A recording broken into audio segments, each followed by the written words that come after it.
My intention wasn't to give you this problem. Dr. Stevens doesn't deal with stem and leaves plots, and it's kind of old school, but it's a quick, easy method of getting a set of quantitative number data into a graph form and to organize them and to put them in increasing decreasing order. Very quick and easy. Now, um, WebAssign did this upside down. Well, not upside down. They gave it to you decreasing from high to low. I usually make stem and leaf plots from low to high, and you'll see why. I'm going to do more than what this problem is doing, just to maybe convince you that it's not necessarily just because it's old school doesn't mean it's bad. So we're going to use these are two-digit numbers. We'll use the tens place as the stems, and then the leaves are the units place. And what you do is you just come along and start organizing things. So the 80 next to the A, I'm going to write a 0. So this 8/0 means 80.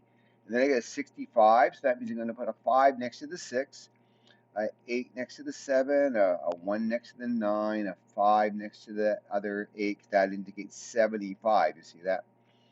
And then 90, and then 99, and then 53, and 93. 67 and 98 and 99, 71, 80, 82, 86, and 75. Now, hopefully, I've got 17 numbers here. 6 and 4 makes 10, and 6, yeah, so I get 17 numbers, so I'm good this time.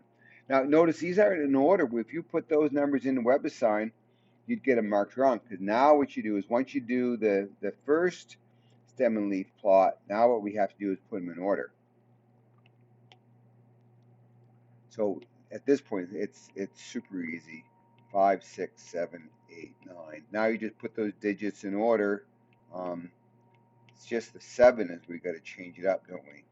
And try to, if you're doing these by hand, and why would you not do them by hand? Because everything else is you can use tech.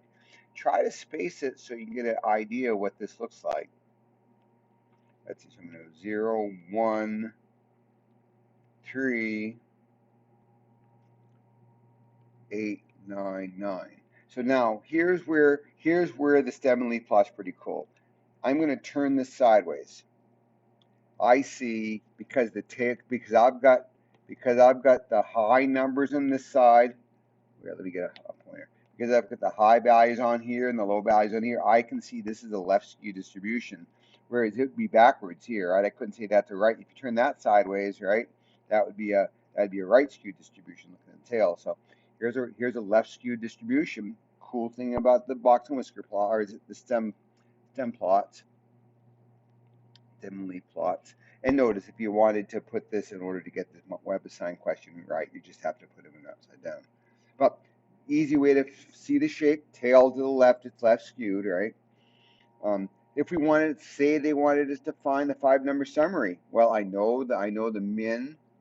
Yeah, let me get a pen going. The min is 5. I know the max is 99. Get the median. Well, we know it's that we could do that percentile thing, right? And if you wanted to do that here, you could. However, I've got 17 numbers here. If I want to split this data set in half, I'm going to want to do. No, let's do it this way. I'll show you though. If we're going to go old school, let's go old school. So I'm going to do, you take your sample size plus 1 and then divide that by 2. So that will be, I get 17 numbers, 17. See, I'm not doing the percentile method. I'm just using the numbers. 17 plus 1 is 18 divided by 2 is 9. That tells me the 9th number is the median. So 1, 2, 3, 1, 2, 3, 4, 5, 6, 7, 8, 9. So 80 is the median. Notice the way I circled it? So 80. Now I've got 1, 2, 3, 4, 5, 6, 7, 8 numbers less than that. If I got to split that in half, I'm going to have 4 either side of the lower quartile. Well, what's halfway between? Now we're doing what Dr. Stevens did.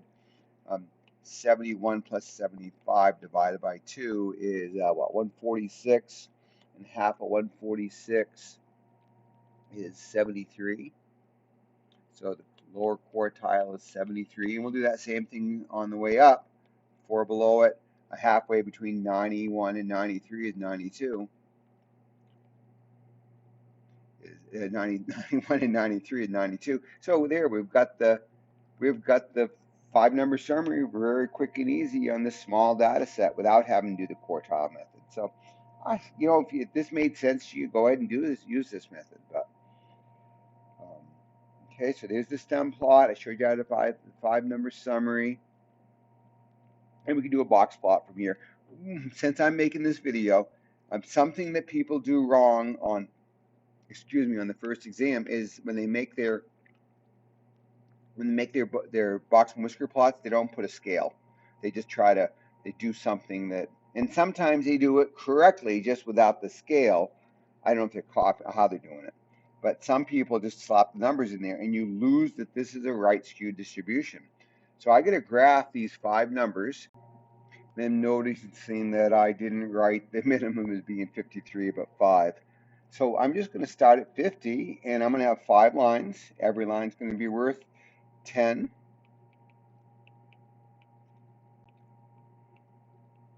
I'm going to go to 100, and then I'm just going to slap the 53 right about here, right? And then 75 goes about here, and the median's 80, and upper quartile's 92, and 99's about there. So box around the quartiles, line through the median, extend the whiskers.